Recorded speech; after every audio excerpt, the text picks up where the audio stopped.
There's the built environment in which we live, and there's the way we perceive the built environment. Traffic safety professionals rely primarily on collision data and injury reports to assess the safety for travelers in an area. But these sources do not provide the whole story about people's perceptions of safety within a space.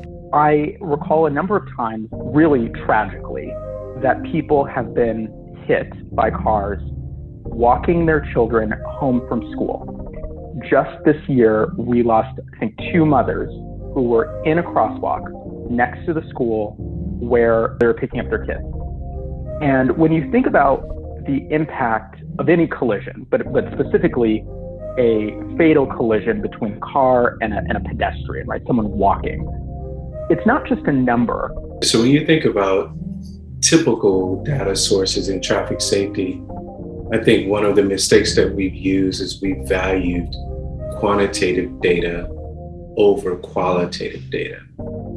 It would be very beneficial if we figured out a way to incorporate the qualitative data into our traffic safety analysis. The witnesses that were present, their testimonies matter in terms of how we analyze what took place, as well as the testimony of the surviving drivers and pedestrians. However, when you look at our data sets across this country, all of that is absent, thus not painting a full picture as to what took place. Understanding perceptions of bicyclists and pedestrians has garnered considerable interest by researchers in recent years, but there is still work to do in understanding perceptions of people as they travel on those modes and other modes such as rail, scootering, and ride-hail.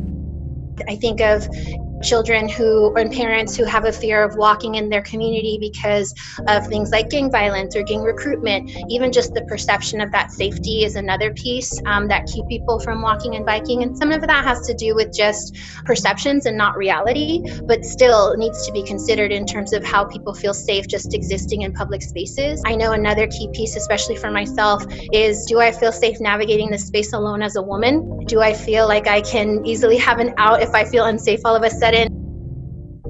The reality is that behaviors are influenced by environment. And the environments in which we find ourselves in is informed by institutional decisions at the federal, state, regional, and local level, which are influenced by the social inequities. There is a bidirectional relationship to social inequality and institutional inequality in America, which has led to the built environments that we have, which are the cause of the disparities that we see in traffic enforcement, in safety, in pedestrian fatalities and injuries in this country. And so until we start moving further upstream to see what the root causes are, we'll spend lifetimes addressing symptoms as opposed to the root cause of these problems.